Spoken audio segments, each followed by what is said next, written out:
So why don't we go ahead and get started?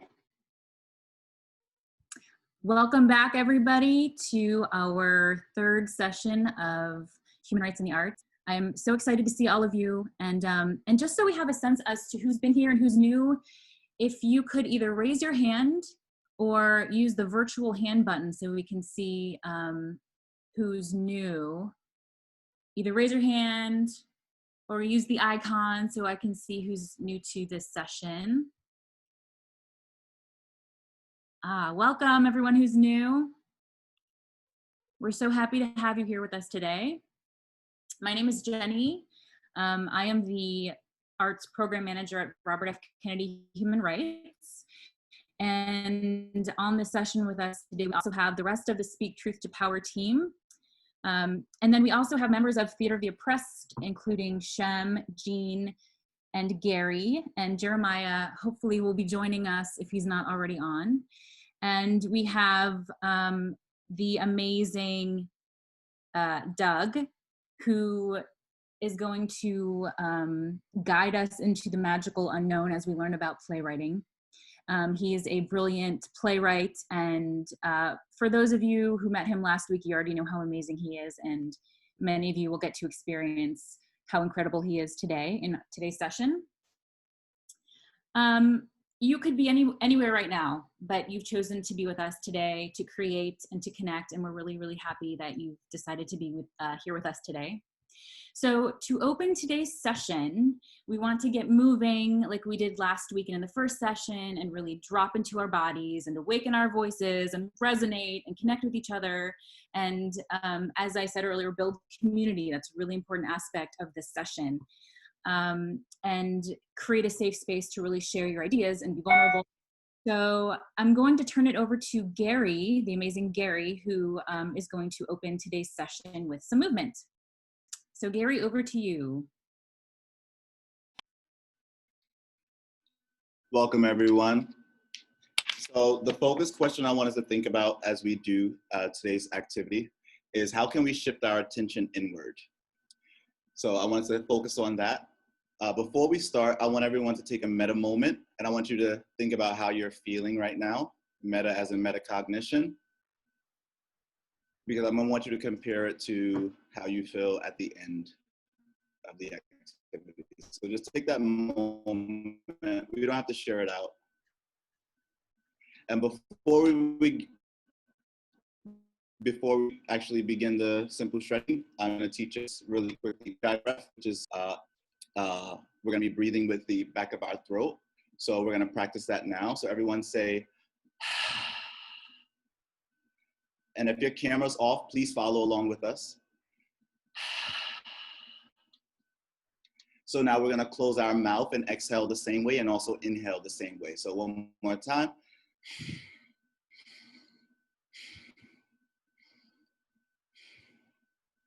So you want to do that in and out. We don't have enough time to practice the breath itself.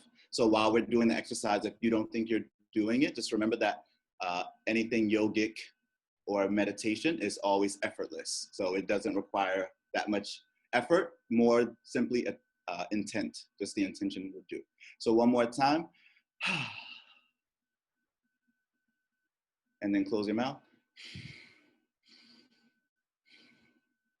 And we're only breathing through our nose, and I'm just putting emphasis on it so we can hear it. It doesn't have to be so profound.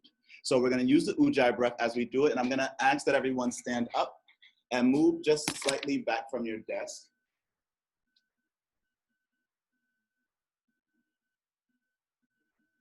And we're gonna have our feet slightly apart. And everyone's gonna breathe in, raising their right hand, and exhale as it goes back, breathing in and out. Breathing out and down, breathing in and up, breathing down, out and down, and continue.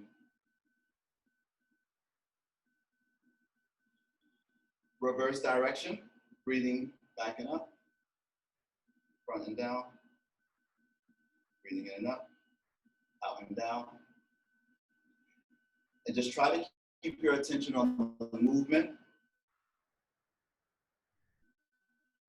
the breath, just awareness of your body and how it's feeling. And relax.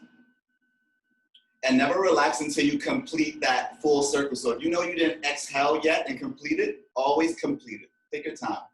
So just observe your right arm. If you did your left, observe your left. And now we're gonna switch sides. Breathing in and up. Anything you do to one side of the body, you have to do to the opposite side of the body. Breathing up and down and out. And just take your time, go at your own pace, matching the movement with the breath. Very important.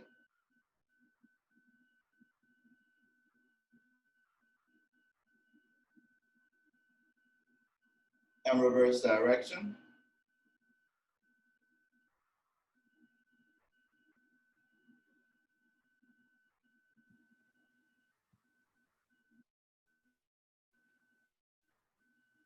And as you complete this round, relax your left arm. And just observe any sensation you may be feeling in the body. Now we're going to get those beautiful shoulders. Breathing in and up. Circular rotations, breathing out, matching the movement. So if you're moving fast, that means your breath should also be much slower. So pay attention and try to match that rhythm. And reverse direction.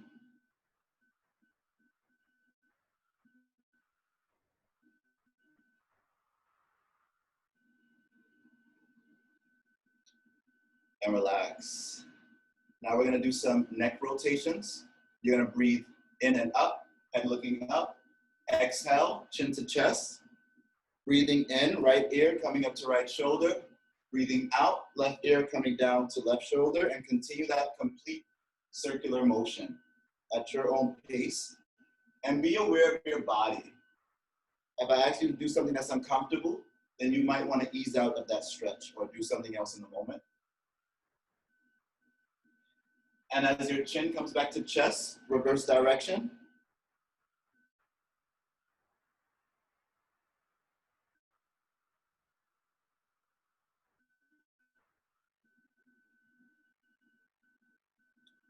And as you complete your last round, chin to chest, you may relax and come back to center. We're just gonna get a few more, the lower body now. So hands on our hips, and we're gonna bring it around town like SpongeBob, complete circles, breathing in and back, out and forward. And take your time, complete circle. Get used to your body, be aware of it. Take your time.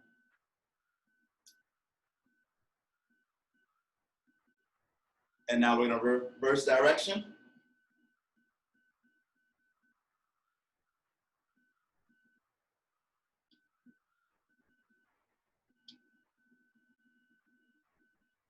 And relax. And we're gonna get the last part of our body, our legs. So we're going to simply shake our legs forward and back.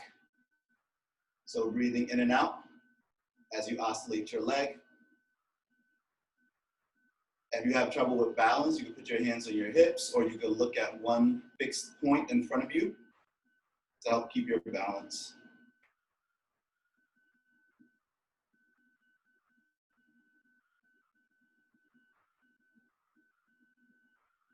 And relax your right leg.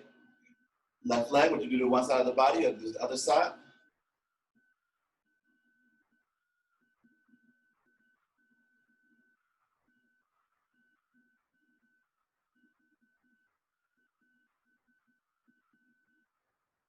Continue breathing.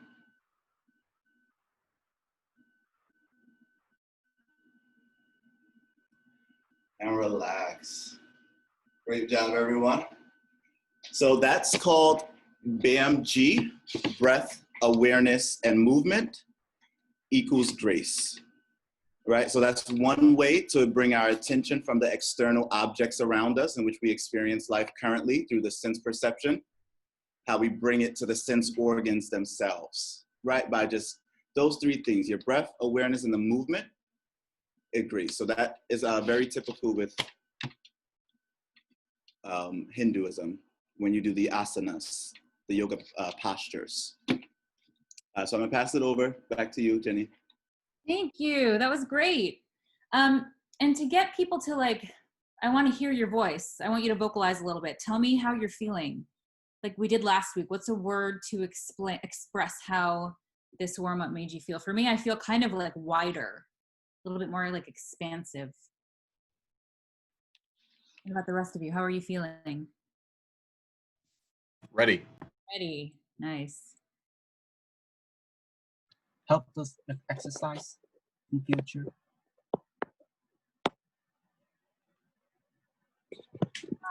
Nice. Yeah, I feel like I didn't know exactly how tight my muscles were until that happened. So that's good. Yeah. I was gonna say I feel connected. The funny thing is I was listening to my wife with their principal at the beginning of the school year. It's stressful, and in reopening schools, they even practiced a little bit of this breathing exercise before getting into serious things about opening schools. So it's universal. Everybody needs it before important meetings. Exercise can help us for the problems, now body problems. Mm-hmm. Right. We won't get any problems from our body. Mm-hmm. Absolutely. We all, I mean, we all were so, we move, we sit up and we stand up and we sit down and we kind of walk this way, and like we don't move our hips like that. We don't like really get into our hip flexors, and we don't really like articulate through the spine, and there's such like freedom that comes with that when we're able, we really give ourselves time to breathe into the body and to move those parts of our body. A lot is released in that in that exercise. Awesome. Anyone else? Any other thoughts? Okay, so I am so excited. Today we are doing playwriting, and we're going to dig into the writing today. And we're going to learn about monologues. We're going to learn what a monologue is, how it's structured, what do you include in a monologue when you're writing it, how are you concise, how do you create a beginning, a middle, and an end in a minute and a half timeline. How do you take the audience on a journey? How can you keep the authentic voice of the defender, the person who you've decided to spend time with in your process? Doug is going to get to all of these answers today. And we'll also be doing some writing prompts. And as I mentioned earlier, we're going to be doing some breakout rooms where Doug, Gary, Jean, Shem, and myself will help facilitate the sharing portion. And again, this is a safe space. We are here to support and uplift you, so please don't feel afraid of sharing what you create, because creation is sacred. So whatever you create is sacred and a gift, and we want you to share it wholeheartedly. And so why are we here today? What are we doing? At the end of today's session, we want you to feel like you have a solid jumping off point to feel confident in writing your pieces. So from today onward, you'll have 2 weeks to really write your piece, to kind of test the waters, to write it from different perspectives. And then you'll come back to us in 2 weeks with what you've written, and we'll have some additional guests in our next session to talk about how to approach a monologue from the actor's perspective. So there'll be additional parts that we're gonna slowly layer on. But today we're just talking about playwriting and monologue writing. And just to mention it again, our last session is September 10th, and that's when we will be doing a virtual reading of the Speak Truth to Power play. And some of you will be reading the pieces that you create here in these sessions alongside some pretty influential public figures who are changing our world, which is really cool. So without further ado, I'm going to pass it over to Doug. Hey everybody, I'm so happy to see you all here again. Some familiar faces, some new faces. Something I always want to do, I always want to make sure that we are bringing in the people that we are writing about into this space. So I'd like everybody to, in their own way, take a moment to either visualize the person, their defender, or say their name. Just take a moment to really like bring them in, invite them into sharing this creative space with us. So if you want to close your eyes, feel free. If you want to keep them open, this is your time.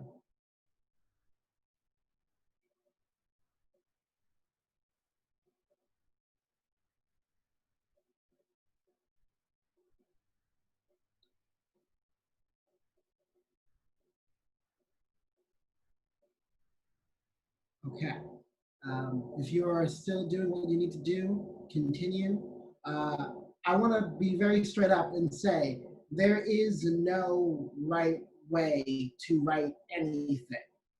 There is no right way to write anything. I remember a little anecdote. I was in a literature course in high school, and we had to read Sound and the Fury by William Faulkner.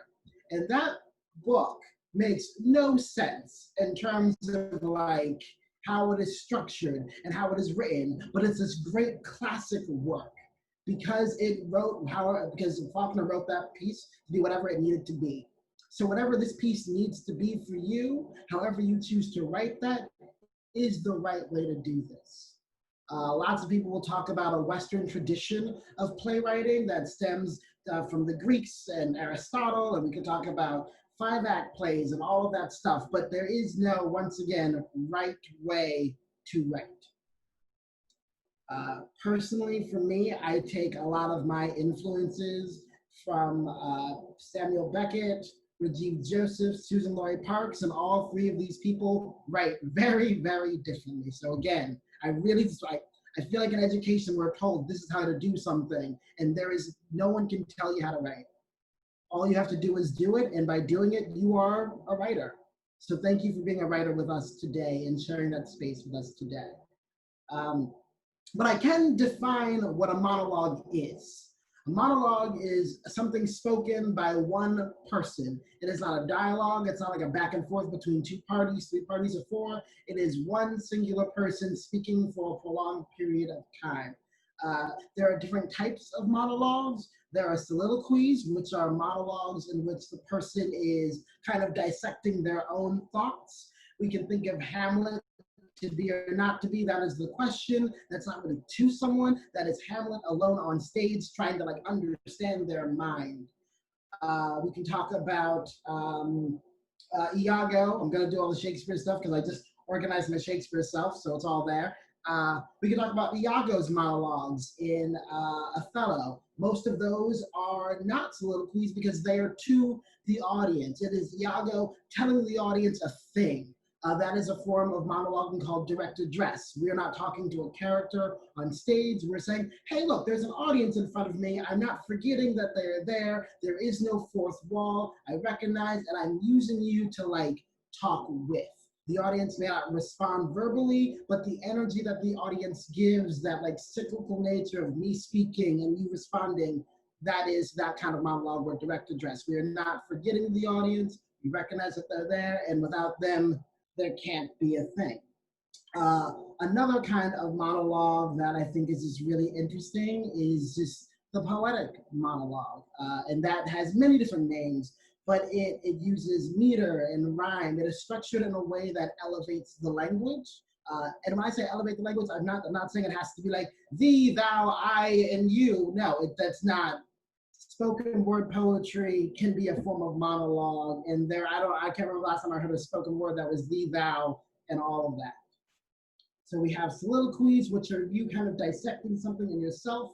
You have direct address, which is you like talking to the audience about something. And then there's like heightened language that you can incorporate into all of those. There are other monologues that could be happening between a character and another person. An example of that, there's a play called Guards at the Taj by Rajiv Joseph. And one character is explaining how I don't want to lose the life that I have. I like being a palace guard. It works for me. It makes me happy. And the person has an objective in this monologue. Their objective is to get their friend who does not want to be a palace guard anymore, like, hey, we have a good thing going, so I'm going to really try to get you to understand how. And it's this long bit of text, and therefore it is considered a monologue.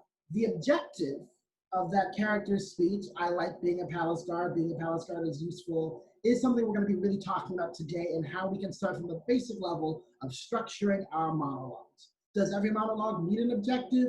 No, it does not. Is that an easy place to start writing a monologue? Yes, it is. And if you're writing it and you find out I don't really need an objective, you can toss that away. I know I just talked to you very fast and a lot, but we have so little time, so I want to make sure I get these things done. does anyone have any idea what I mean by the word objective? If anyone raise your hand or turn your mic off, anyone have any idea what I mean by objective? Gunnar. It's some sort of goal or point or statement that the person or the character is trying to make, or just something to add to the story so the audience is clued in on something. Yeah. An objective is exactly what Gunnar said, something that the character wants, a statement, a point they want to make. Usually an objective in terms of a dialogue is like, I'm trying to get something from you so that you can help me do this thing. Same thing from a monologue. I'm trying to get something or learn something or gain something.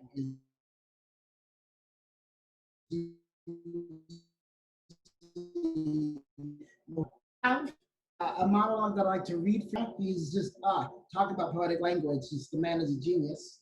And I want you to like ask yourself as I read this, what do you think the objective of this monologue is? So the monologue is from a collection of monologues in a play called Sonnets for an Old Century.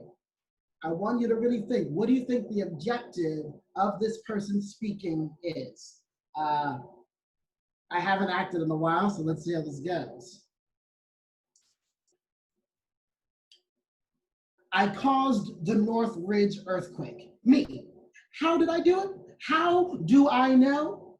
Because the night of the earthquake, I was in Northridge Hospital. I was paralyzed from the waist down from a car accident I got into on the 10. I was in the hospital for months. I wasn't improving. I couldn't stop crying, but the night of the earthquake, I was lying in bed, trying with all my heart and soul to move my useless legs. And you know what? I did. I moved my legs. I did it. I moved my legs. And just at the very same second, the earthquake happened. I made the whole earth shake with my tiny legs. Houses fell, mountains shifted, continents kissed and divorced. Cracks went down deeper than any hell I could imagine. And I did that, me, all by myself. And that terrified me. And I saw what I did to all those people in the houses, and I cried and I asked God to forgive me. I just didn't know God. I was humbled and inspired. And now I can walk. Now I can walk and see. That is a lot. I know that some of you may have heard that before or not, but I really want everyone to like think about that. And I'll give once more a very brief overview of what that monologue is about. It's about a woman who was paralyzed from a car accident, who tried to move her legs, and she just willed herself to move them at the exact same time an earthquake happened, and now she feels as if like she made the earthquake happen, and maybe she did. Like I'm inclined to believe the character. I am. That's like the kind of world I live in. But I have a question. What was the goal of that monologue? And now, mind you, there could be many, many goals. Like any answer you choose could be the right answer. Like whatever answer you pick is the answer. So people would be willing to either vocally share it, like turn on your mic and share what you think the objective is, or type it in the chat. I'd love to just hear some thoughts.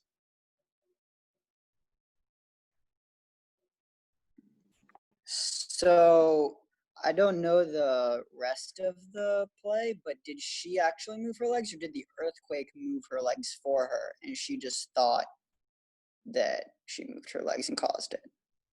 That could be a very interesting interpretation. At the end of the play, she does say that she can walk. So I'm not sure, not the end of the play, the end of the monologue, she does still say she can walk. So maybe the earthquake did something to her that allowed that. Maybe it wasn't her in the earthquake, but yeah, that's an observation. Any more ideas on like what the objective of her saying this speech? What was the goal of her saying this speech? Gunnar.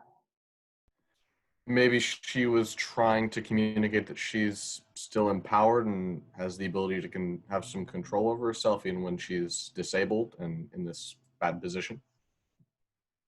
No, that could easily be an objective. The objective is to empower oneself, to empower others. I love that. That is a very beautiful way to look at that speech and how an actor could play that moment. Anthony, Any other ideas? excuse me, Doug. Anthony wrote in the chat box, perhaps simply highlighting the importance of that single event. So maybe she wanted to, her objective was to record the earthquake, I guess, Anthony. No, that as a chronicler of the moment, yeah, that's a very powerful choice. And then Richard, or This maybe foreshadowing. This the storm. one more time. Who said that? I said it. Sorry. Ah, Foreshadowing. Something happening. I like that as well. Foreshadowing. Maybe highlighting the importance of faith and determination to break through boundaries. Very nice. Yeah, I love these. Now, all of these objectives that you have given me work. Like, if someone said, I want to write a monologue about faith through adversity, and this is the monologue that was written, like the writer's objective was, I want to write a monologue that promotes faith through adversity, you could argue that this monologue does that. So for our writing exercise, it's going to be a little longer today. Instead of 15, it's going to be 20, because we're breaking it down in 3 parts. I want you all, in the first 10 minutes of our writing exercise, to write everything you know about your defender. Every single thing, whether you write a page or a paragraph, like in 10 minutes, just like word vomit onto the page. Just everything you got. I'm gonna set a timer. I'll explain why, I promise you that. But I'm more of a, let's do the thing, then talk about it, then go through all the motions and then do it. So once again, you're just gonna write down everything you know about your defender. If it's in a concise like story format, that works. If it ends up being bullet points, that also works. Trust me, either way, you're gonna hate the final part of this because it's gonna be really fun. So let me get the timer set up. I'm so bad at these things. There it is. All right. Can everyone give me a thumbs up when they're ready? Because I want to make sure you guys have like pen, paper, computer, everything you need. Friends without cameras, thank you. Thumbs up. Thank you, Jason. Nitra, Eric. You guys doing okay? Thank you, Eric. All right, and 10 minutes to word vomit about your defender.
2 more minutes.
Thank you, everybody. Thank you, thank you, thank you. Time is up.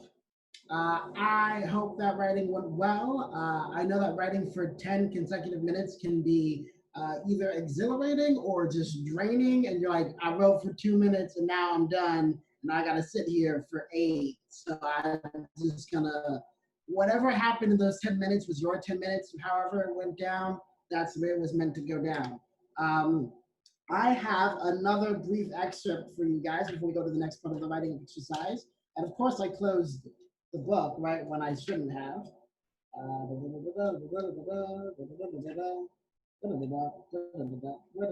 Okay.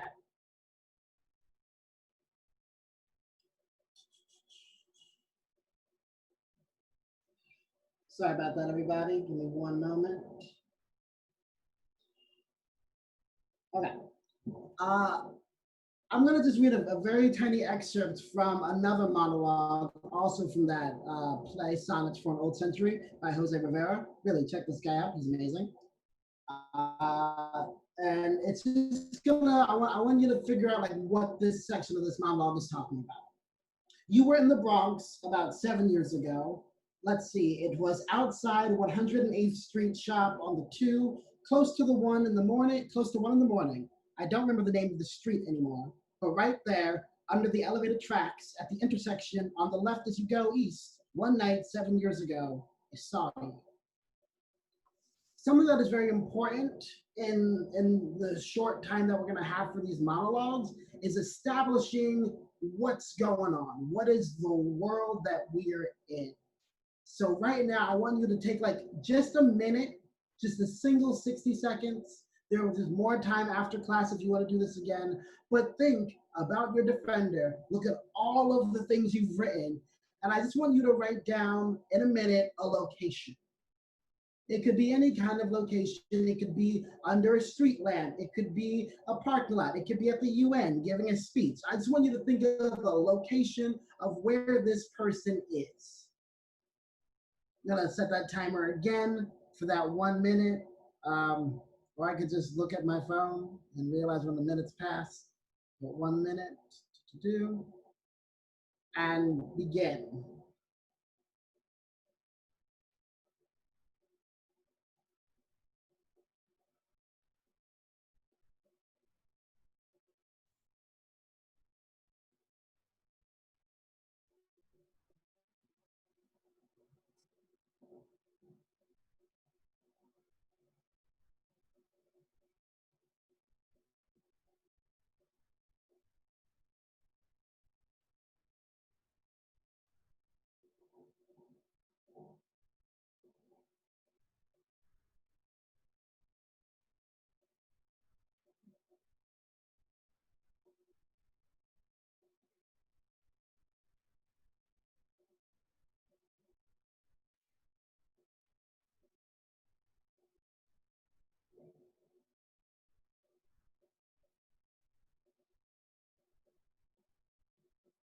And time's up for your minute.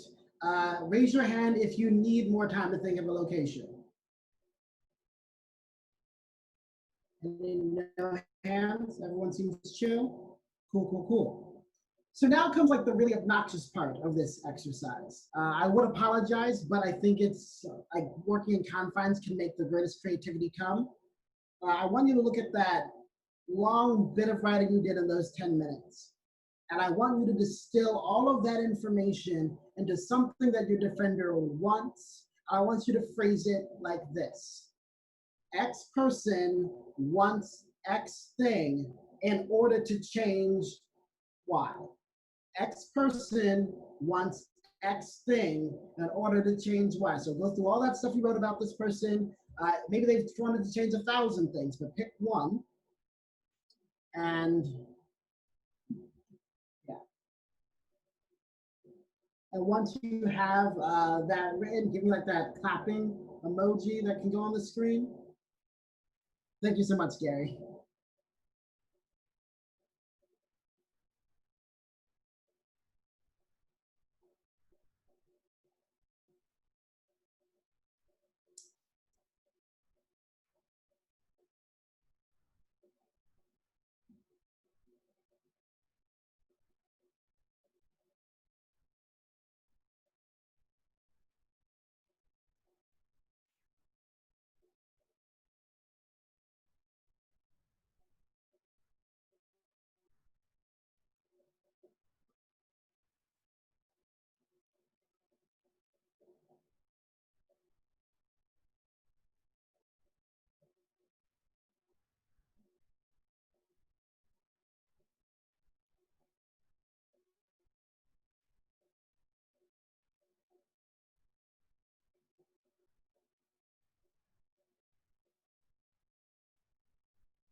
I just put in the chat, whenever you're done, give me the clap emoji or a thumbs up sign. I'll be like, watch it the whole time. Celia's done. Damani is done. Laura is done. Georgi, Keiko, Gunnar, Don, Anthony, Nita. Hopefully I'm pronouncing these names right. If I'm not, please berate me and say, how dare I. Eric, cool, cool, cool. Think that was everyone, pretty sure. Okay, so now we have what I would call just a very beginning place that one can start, right? We have all the information that we know about our person. We've been given a location in which this person is going to be, and now we figured out what this person wants. So how can we combine the location and the desire? For example, if my human rights defender is wanting anti-racist education to be taught in New York public schools, because just because it's New York City doesn't mean it's not problematic, better taught in New York public schools, and the location I've given is a school board meeting, that can help me figure out how I want to structure my monologue. I know what this person wants, I know where they are, which can help me imagine who the audience is. All of these things go together, because when we have an objective, it means we want to get something from our audience or our scene partner, or what's going on there. So I want us right now to take the last 9 minutes, well, I guess because we took some time there, the last 5 minutes really of our 20-minute writing time to write 3 opening lines for this monologue. They don't have to be succinct. It also be like, I went to the store and bought eggs, and while I was at the store, I got milk. Like, I don't mean like succinct like that. It could be 3 different openings to this monologue. Or if you do want to just start writing the monologue, just write 3 lines of it. We're gonna take 5 minutes to do that, and when we come back from those 5 minutes, we're gonna jump into our breakout groups and begin to share these beginnings with each other and work with each other to like learn more, ask questions, be mindful in those first 3 minutes that first 3 lines, you want to try to get a sense of what's going on. Like as soon as the monologue about the girl without leg, who's learned to walk or thought she caused an earthquake happen, we knew that in the first 3 lines. In the monologue excerpt I read to you, we got where they were in the first 3 lines. So think about those things. So the timer, 5 minutes, just to write 3 lines, and begin. Gunnar had a question about profanity in his monologue. I guess you said. I feel like that's a Jenny question because I know how I feel about that, but I'm not in charge of nothing. So Team, feel free to chime in. But if those words serve your piece, then I support that. However, if your piece is selected for the performance on the 10th, we'll probably have to revise it a little bit. But I think for this exercise, if that's something that you feel is I will then also add, like, profanity for the sake of profanity is always just like, why? Just want to throw that in there. Like, that's a very personal Doug Robinson aesthetic choice. So if you prefer profanity, do your thing. But I'm always curious as to like when I think about David Mamet as a writer. I'm like, do you really need all those F-bombs? Did you? Really? That's a me thing, not a you thing. And whatever you choose to write, do your thing.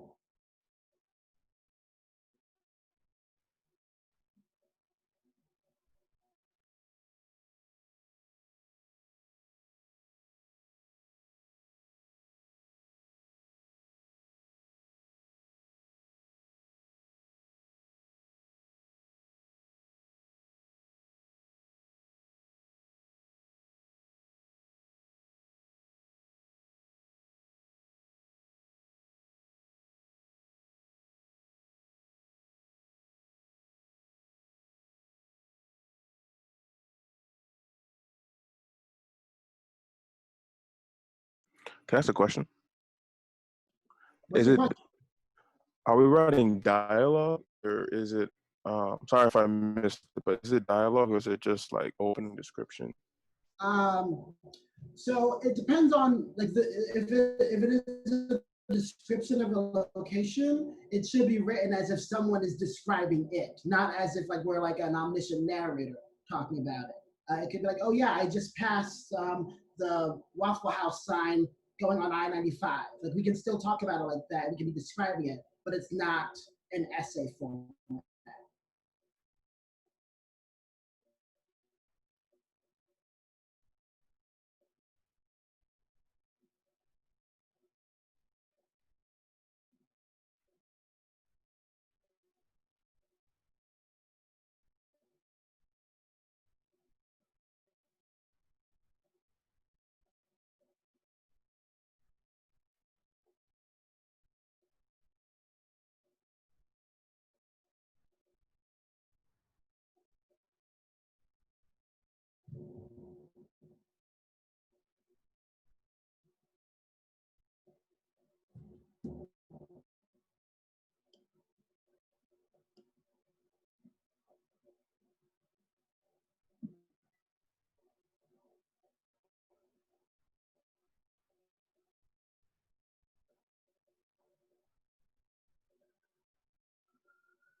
And time, does anyone need more time? Give me a thumbs up if you'd like more time.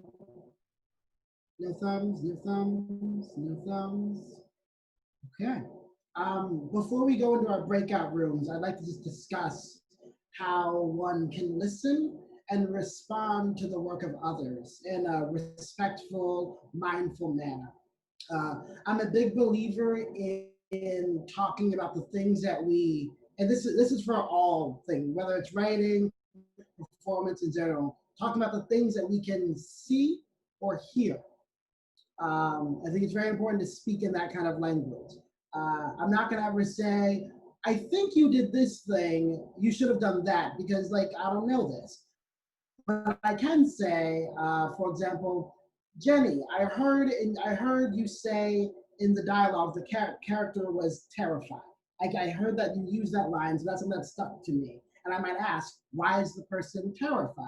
You know, I wouldn't say that person shouldn't be scared. I might say, I heard this thing and I have a question about this thing.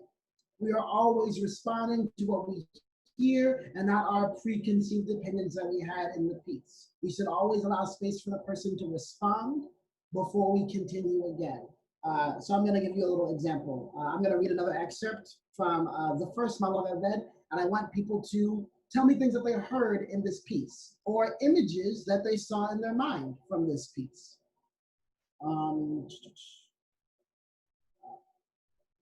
I did it. I did. I moved my legs, and just at the very same second, the earthquake happened.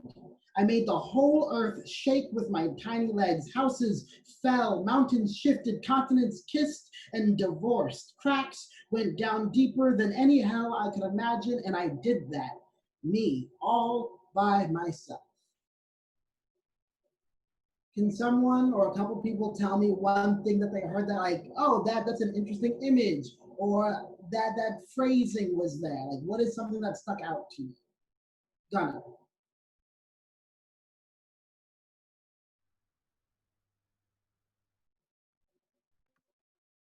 Something that I had my head was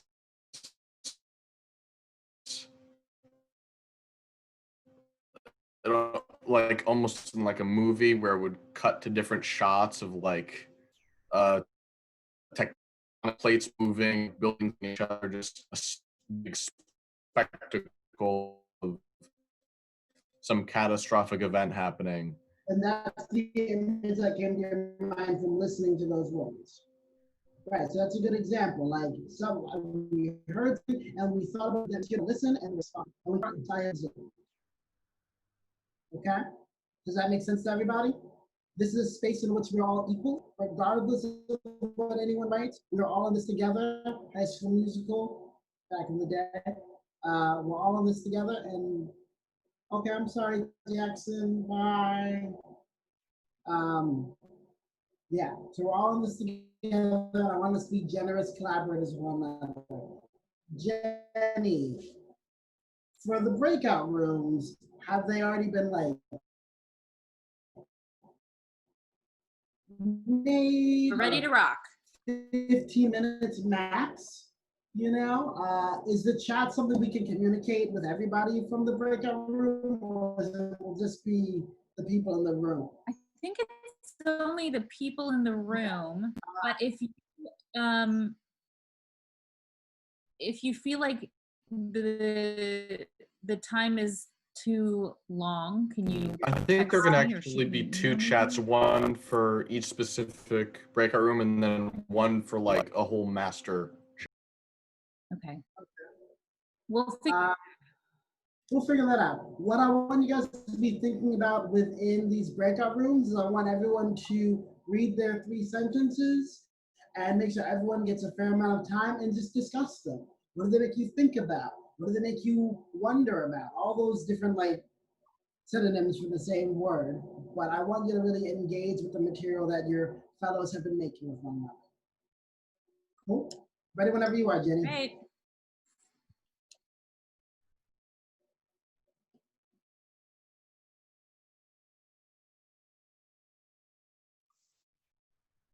Hey, everybody.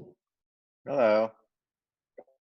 Um, Oh, we got someone else. Georgi. Okay. All right, so we have Georgi, Adam, and Keiko. Am I getting everyone's names right? If I'm not, berate me.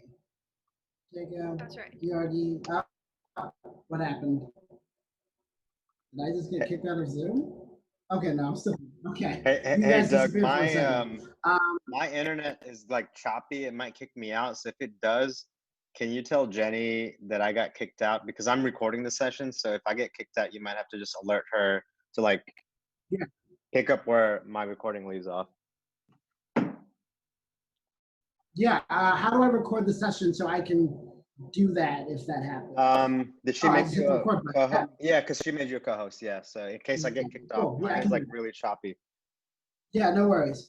Cool. So, hello, Georgi, Keiko, I'm Doug Robinson. We've been doing this for a little bit. I would love for everyone to feel confident and comfortable to share what they've written. So would anyone like to go first?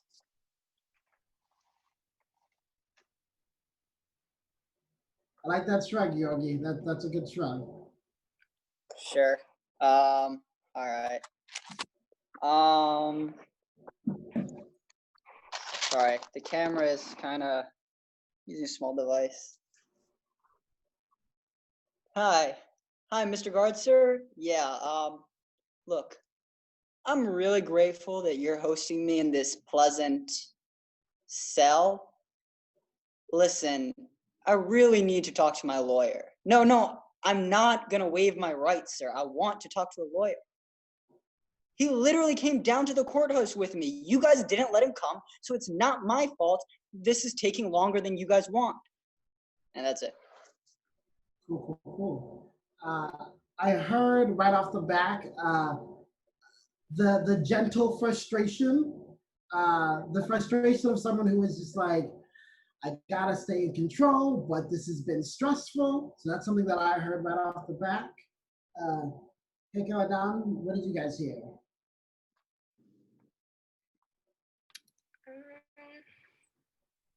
Yeah, it was like it definitely set a tone for the monologue. Like it definitely presented like high stakes, I guess. High stakes.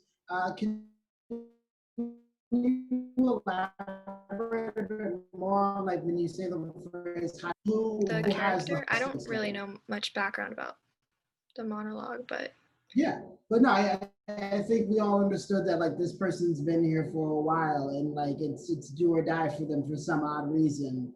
If they're in a cell, they don't have a lawyer, and they're being told to waive their rights or trying to be told to waive their rights. Are we all met? Anybody get what that's from? Are we all met? Anybody? Still waiting for a couple. Okay.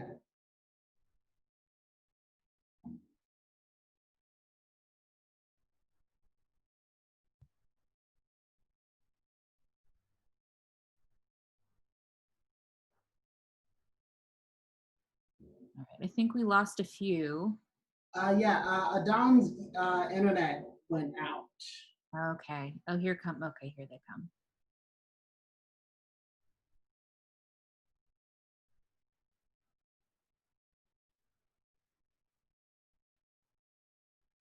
All right, I think this is everyone.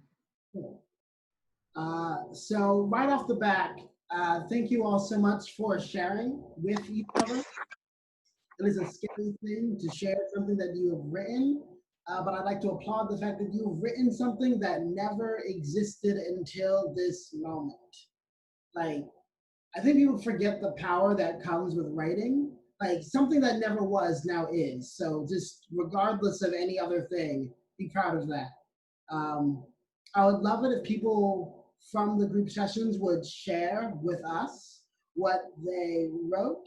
I know that Georgi and Keiko and I, we talked about some stuff, but I'd also love to hear from other people. They could talk about something they either learned when they read what they wrote, or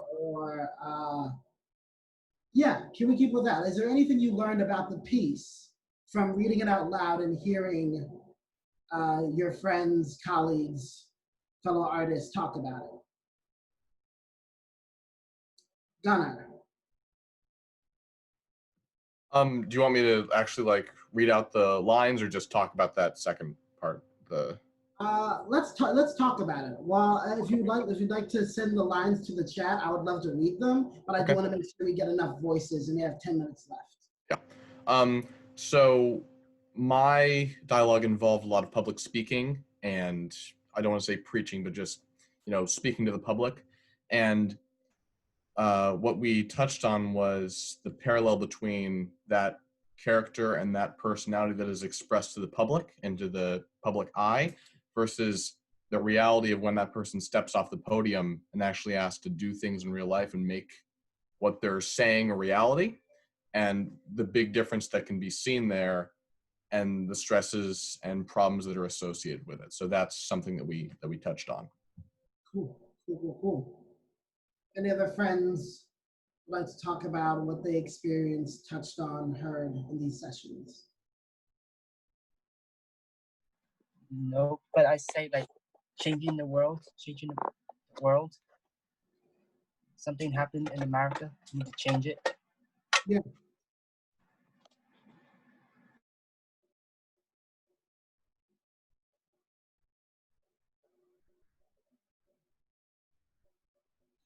One thing I want to add that I noticed just by listening to the fellow members, you just learn things that they are passionate about that are dear to them based on the person that they chose and the problems that that person may have spoke up and about in their lifetime.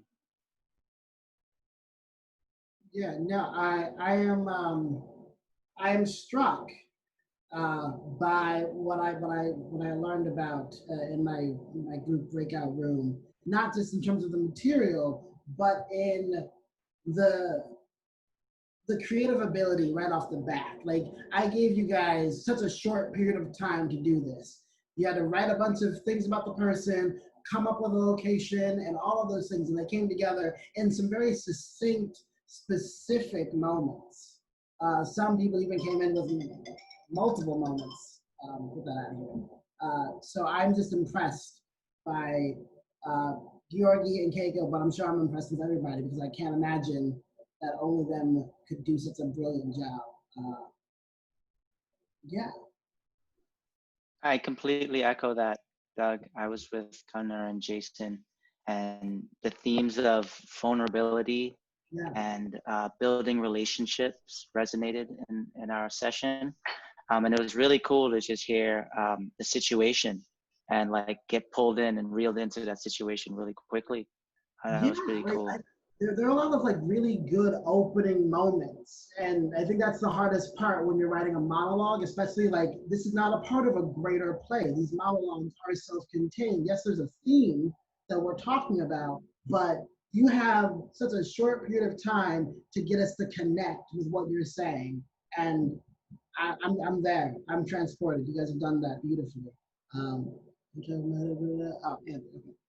So before we go today, I have a very tiny homework assignment that I need you all to do for our next writing exercise during our next workshop.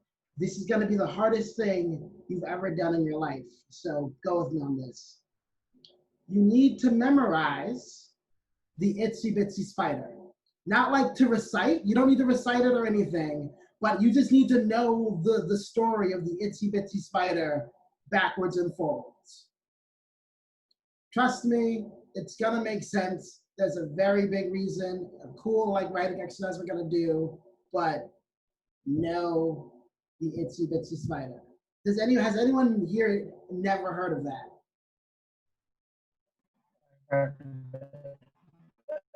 Yeah. So the Itsy Bitsy Spider, it's an old nursery rhyme.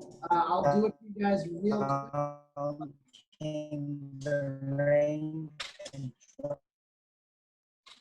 Yes, I think you do have it. So I guess I do not have to perform it.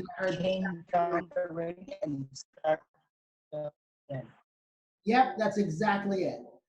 So just know that story. Like I said, you're not gonna have to like say it or perform it or anything like that. We're gonna use that for an exercise. So everybody knows what that is. Cool. Before we go, Before I turn it back over to Jenny, I want us to take a moment to just be grateful for this time we have with each other. The world is in all kinds of state right now, and what we're doing here is building bridges with one another, connecting with people while they're far away. So I just want us to take a moment and like relish that feeling. And there's something that I did recently because I just moved. I gave a goodbye hug to my mom. My mom lives in Virginia, and I lived in DC, so I could see her all the time. But I now live in Connecticut, so I can't see her all the time. And it was weird to like say goodbye. And I realized in that moment that I don't like saying goodbye. So I just want to say, see you all in 2 weeks. See you later. Take this moment of like relish being together. Also cool. All more interesting than I was when I was your age. So we'll talk about that later. But yeah, Jenny. Thank you, Doug. That was wonderful. So wonderful. Before we close out, I just want to just plant a few seeds and just things to think about. And as you take these next 2 weeks to really write your monologues, if you're struggling, check out other monologues. Look at other things that exist and see if you're drawn to something. Why are you drawn to it? If you're drawn to a certain structure, to make note of that. I mean, that's a good way to kind of help yourself if you're struggling. And everything else that I'll send notes about everything else that we covered and some additional things just to think about. I think the most important thing that I want to say is all of this goes beyond monologue writing. I think the question we need to ask ourselves is, why are we here and what are we doing? And I want you to think about, what is this work calling you to do? Are you learning more about things in the world that you care about? How is that informing how you want to be in the world? Think about how you can use all of the tools that you're learning in these writing sessions and the things that you're discovering in the 2-week periods that we have between sessions. How do you want to make the world a more just and peaceful place by using your gifts? Is that theater? Maybe. Is it spoken word? Maybe. That's for you to decide. But this goes beyond monologue writing. This is just an entry point. So as you write your pieces, think about that. You don't have to have a definitive answer. In fact, you might be answering that question for the rest of your life. But if you take the time, either as you're writing your monologue or even after you write your monologue and you sit and you think about it, I think this is a really good time to start thinking about it. And as always, we're here for you. If you need help, if you need suggestions, reach out to me, reach out to the team. We're here for you. I cannot wait. We all cannot wait to hear what you create in the next few weeks. You guys are so smart. You're so brilliant. Bravo for being here, for wanting to change the world through art. We need you. Any other words from my colleagues, from the amazing artists at Theater of the Oppressed? Anything you want to add before we close out our session today? No, everybody have a great day. Can I just throw out something? We had another youth session and we kept referring to John Lewis, as you can imagine, and referring to good troublemakers. So here's to the good troublemakers in theater, good troublemakers in activism, good troublemakers in advocacy, the good troublemakers. Thank you. Awesome. Thank you all for being here. Thank you for sharing yourselves with us, and we will see you in 2 weeks. Thank you very much. Peace and love. Yeah. Bye. Great week, everybody.